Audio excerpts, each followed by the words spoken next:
刚躺进医院的病床，一阵喇叭声突然响起：欢迎来到鬼畜医院，请遵循以下规则：一、你们接下来要完成5个科室的考验，失败者将被淹死在福尔马林中。2、请不要伤害科室内的医生，否则将当场死亡。3、不要戴医生递过来的口罩。4、只有全部项目完成之后，才能活着离开医院。目前存活人数20人，生存游戏正式开始，请前往2楼迎接第1个科室的考验。话音刚落，病房的房门自动打开，我带着疑惑和不解缓缓走上2楼。此时2楼狭窄的走廊里已经挤满了人，每个人的神情都有些慌张。走廊上方挂着一个牌子，上面写着病毒检验与防疫科。这是一个年轻漂亮的女护士走了出来。各位病人，你们好，欢迎来到第1科室。众所周知，病毒的检验与防疫是医学中最重要的事。我身后有2款疫苗，左边为蓝色疫苗，右边为红色疫苗。请注意，大家要选择出正确的疫苗，打到正确的位置上。每个人限时1分钟。帅哥，你先来吧。女护士抬手指了指一位年轻的小伙子，小伙害怕走上前，对于2款疫苗的选择也是十分纠结。眼看时间已经过去了半分钟，女护士凶狠地催促道：选好了吗？要不然我来帮你选吧。此时的小伙早已汗流浃背，声音有点发颤：我选蓝色，蓝色是我的幸运色。女护士立即拿起一支蓝色的疫苗给小伙递了过去，请你自己注射疫苗。小伙咬紧牙关，猛地朝自己的大腿扎了下去。此时走廊里的所有人都在等待着小伙的结果，可疫苗注射进身体后仅仅过了3秒，小伙立马浑身抽搐起来。最近换了新手机，看视频果然更清晰。大家换新后，旧的都怎么处理的？像我每次换下来的旧手机、相机、手表都会叫转转免费上门回收，价格满意现场打钱。我那台 iPhone 14还卖了2300多，躺在家里就把手机给卖了，特别省心。要我说趁着旧机还值钱，赶紧叫转转上门回收就对了，甚至来不及呼救便倒地不起。然而女护士却哈哈大笑起来：嘻嘻，真好玩，你选错了，下一个。接着她伸手指向另一位女子，女子走上前对着女护士小声地说道：我选择红色。因为按着正常的逻辑，现在大家都会默认蓝色的疫苗是错误的，红色疫苗才是安全的，所以女子的选择也是大部分人的想法。女子算是有点常识，接过疫苗犹豫了一下，然后咬牙注射进了自己的手臂。就在大家以为女孩的选择是正确时，女孩刚走出一步，身体突然僵住，接着身体同样抽搐起来。女孩也选错了。此时的众人全都陷入懵逼的状态，因为2人的惨状表明蓝色不对，红色疫苗也不对，该怎样做才能顺利通过呢？就在大家沉思之时，女护士再次开始了点人，这一次竟然点到了我。待我走到跟前，女护士笑嘻嘻地问道：你选蓝色还是红色？我选蓝色。女护士将蓝色的疫苗递了过来。好的，请你自己注射疫苗。就在我准备放手一搏时，抬眼间我注意到了疫苗后面的墙上有2个大字，蓝色疫苗后边的是左，红色疫苗的后面是右。而前边的2人用付出生命的代价告诉我们，2种疫苗好像都是错误的，但是他们注射的部位并不同。第一位小伙选择的是蓝色但注射的右腿，第2位女子选择的是红色却注射的是左臂，也就是说疫苗的选择并不重要。正如女护士所说，要把正确的疫苗打到正确的位置才是关键。蓝色疫苗对应的是左，要打在左手或者左腿上；红色疫苗对应的是右，要打在右手或者右腿上。想到这儿，我立马将蓝色疫苗冲着我的左手打了进去。之后我紧闭双眼，期盼着我的分析是正确的。果然不出我所料，时间过去了5秒钟，我还活着，我选对了。这时女护士脸上的笑容消失了。恭喜你顺利通过。有了我的前车之鉴，后边的人都开始照抄起来，做跟我同样的选择，扎同样的部位。几分钟的时间，大家便顺利通过了这关。这时喇叭声再次响起：恭喜你们过关，目前存活人数18人，生存游戏挑战升级，请前往3楼迎接放射科室的考验。3楼的空间明显比2楼宽敞了不少，在正中央，一台硕大的机器矗立着，旁边站着一位男护士。当他见到我们时，笑嘻嘻地说起了规则：想必各位都做过 CT， 这一轮的考验十分简单。我身旁是一台新型放射机，它能够放射出温度高达500度的激光，只要诸位能在这激光的照射下坚持30秒，就算过关。听到这里，在场的10几号人立马开始交头接耳地议论起来。别说是500度，哪怕是被100度的开水烫一下，皮肤都会瞬间掉层皮，更何况是500度，这简直就是让大家去送死啊！所有人的脸上都写满了恐惧，身子不自觉地往后缩，生怕被男护士第一个指到。请大家保持安静，不要喧哗，不要乱动。考验正式开始，下面开始点名，请听到名字的人依次进行挑战。如果听到名字不出来者嘎。果然我们的心思早已被男护士看穿，这次竟然换成了点名。男护士高声说道：第1位坤坤，请到放射机内接受检查。什么？人群中听到自己名字的小伙惊声喊道，身体也不由自主地颤抖起来。可男护士根本没给小伙多余思考的时间，再次催促道：请坤坤到放射机内接受检查。小伙这才回过神来，鼓起勇气走进了机器中。随着机器门缓缓关闭，一阵刺耳的机械运转声骤然响起，30秒的倒计时也开始跳动。当那道激光渐渐靠近，小伙吓得大声尖叫：救命呀！好热！然而男护士丝毫没有理会小伙，反而笑得更加肆意。只见那道激光缓缓扫过小伙的全身，小伙的身体瞬间化作成焦炭，整个3楼的大厅里弥漫着一股刺鼻的烧焦味，众人全都被眼前这恐怖的景象吓呆了。可男护士却依旧笑嘻嘻地喊道：坤坤 out， 有请第2位张漂亮到放射机接受检查。可这次男护士喊完名字许久，人群中都不见张漂亮的身影。只见男护士再次喊了一声：请张漂亮到放射机接受检查。人群中依旧不见有人站出来。男护士轻轻一笑，说道：我宣布，张漂亮 out。接着人群中一个女人应声倒地，看来这个女人妄图挑战权威，坚持不站出来，可下场依旧是死。接着男护士继续开始点名，下一位雷小燕，请到放射机接受检查。有了张漂亮的惨死警示，李小燕这次主动了许多，没有丝毫犹豫地走进了机器。随着倒计时开始，那道炽热的激光再次缓缓袭来，李小燕迅速挪动身体试图躲闪过去，可下一秒激光射线迅速变粗，一阵惨叫声再次传来。看到李小燕的死状，我吓得双腿发软。就在这时，一个女孩轻轻拍了下我的肩膀：你好，我叫青青，我想我们可以合作一下。你好，我叫酱汁，什么合作？第1关的时候多亏你找对了方法，我们才得以通过，而正好我知道这关的通关方法。什么方法？与此同时，男护士的声音打断了我们的谈话：下一位请青青到放射机内接受检查。青青对我比了个静音的手势说道：不要乱动。接着他缓缓走进了机器，随着一阵机器运转声，30秒倒计时开始跳动。只见青青闭上眼，仿佛坦然面对一般，任由激光缓缓扫过自己的身体。随着倒计时结束，青青竟然成功通关了。不知情的众人开始议论纷纷，为什么他怎么过关的？谁知道呢？靠的运气嘛。而只有我明白了其中的道理。男护士继续点名：下一位小美，下一位宋宝宝。陆陆续续进去了好几位，有的人模仿青青成功过了关，但有的人依旧变成了黑炭。下一位酱汁。终于到我了，我走进机器，同样和青青一般紧闭双眼。伴随着倒计时开始，一阵炽热的激光扫过我的腿部。激光虽然炽热，但身体还算能够承受。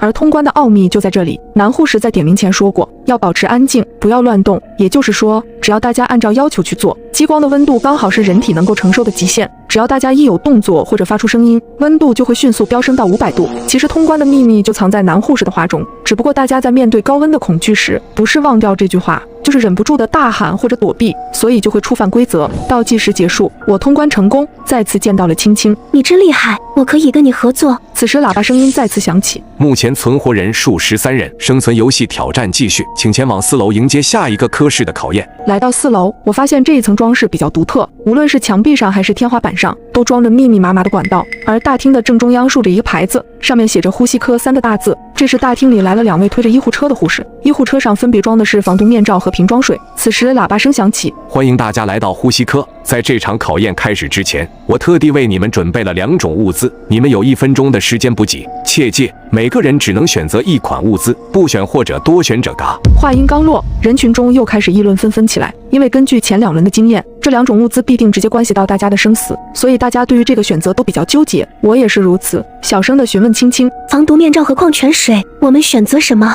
青青则冷静地分析道：就目前的情况来看，这一关是呼吸科，肯定要选择与其相关的防毒面罩，胜算更大一些。可是什么？我疑惑地问道。我觉得这一关并不是只有选择这么简单，但好在我们是2个人，这样吧，我们一人选择1样东西，这样一来我们的胜算更大一些。好，那就听你的。于是在1分钟倒计时结束后，我和青青各自拿了一个防毒面罩和1瓶水。而在场的大部分人考虑到呼吸科的因素，大多都选择了防毒面罩，仅有少部分口渴的人选择了矿泉水。随着2名护士的撤离，喇叭声再次响起，看来大家已经做出了自己的选择，下面进行人体毒气测试。话音刚落，墙壁上管子开始喷射毒气，接着天花板上的管子也喷射起来，整个大厅瞬间变得烟雾缭绕，10几号人被呛得开始咳嗽起来。几个选择防毒面罩的人开始庆幸，原来这一关是毒气考验，我就知道防毒面罩最有用，幸好选对了。说完，他们就把面罩戴在脸上。我拿起手中的防毒面罩，然后看向青青。青青，怎么办？我们只有1个面罩。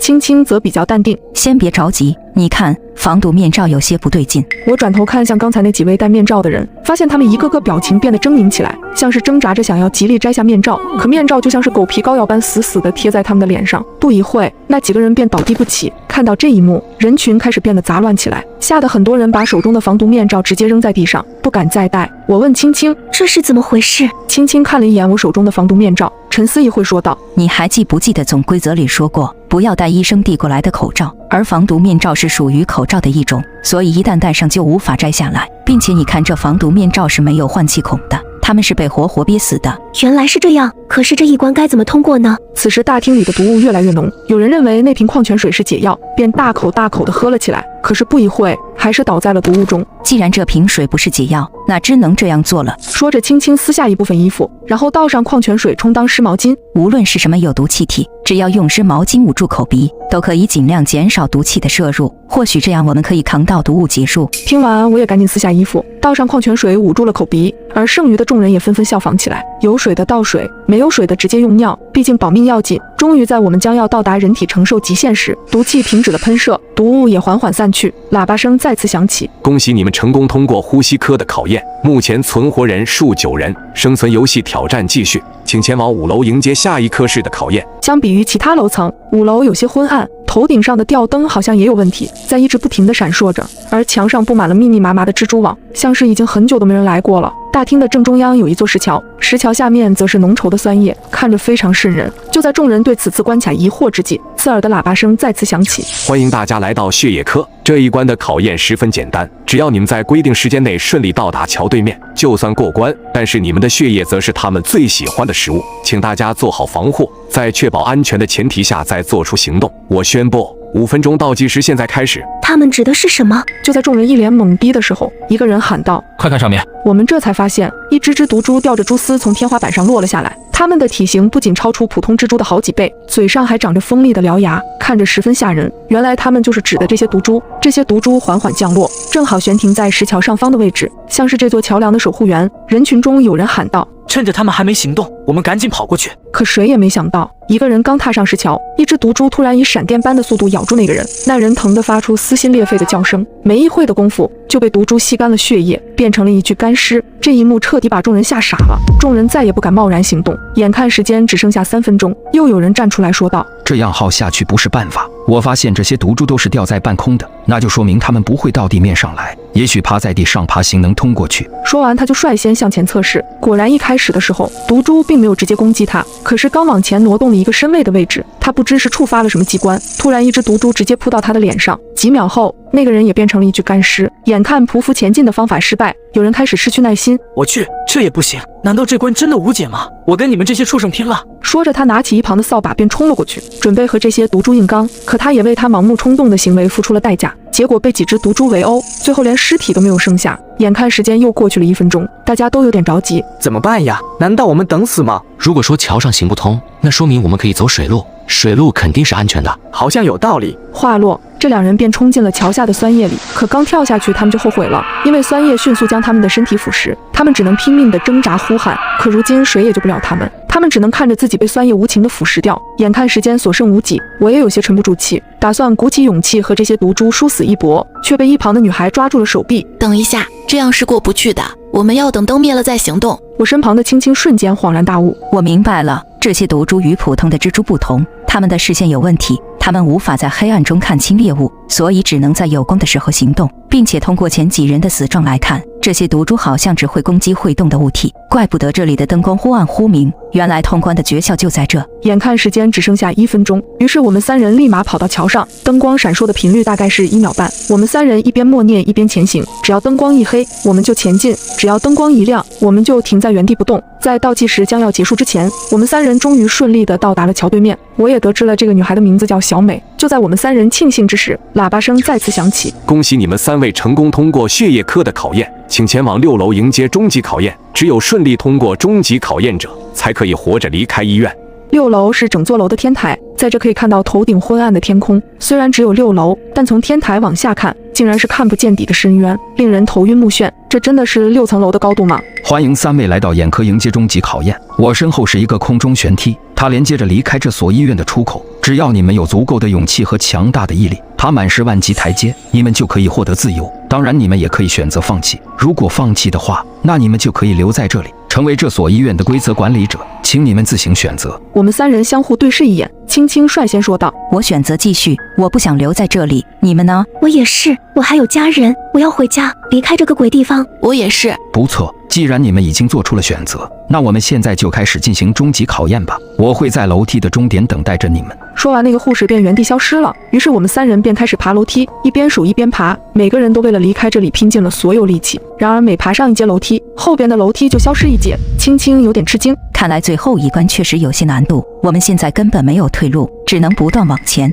小美应和道：“是呀，我们这才刚爬了300阶，距离10万的目标差得还远呢，我们一定要撑住啊！”在3人的互相鼓励下，我们又继续往上爬，直到爬到1800阶的时候，我们实在是累得不行了。3人瘫坐在楼梯上，大口大口的喘气，汗也止不住的往下流。这样下去不是个办法，估计我们还没爬满10万阶台阶，就会累死在半途中。就算不累死，也会一点一点脱水渴死的。那该怎么办呢？目前来看，这一关没有任何诀窍，好像就是体力活。从前几关挑战来看，每一关都不会是死路，这次肯定也不例外。大家仔细想想，一定可以找到通关的信息。会不会与眼科有关？突然我眼前一亮，我知道了。如果说与眼科有关，我能想到与这一关有关的信息，那就是这里的一切都是我们的幻象。你们还记不记得在天台的时候，6层楼的高度几乎深不见底，按着正常的楼层高度，这显然是不可能的。所以我猜测，这里的一切应该都是我们眼睛的幻觉。青青也冷静分析道：“说的有道理，更何况让一个普通人一口气爬满10万阶台阶，根本是不可能的。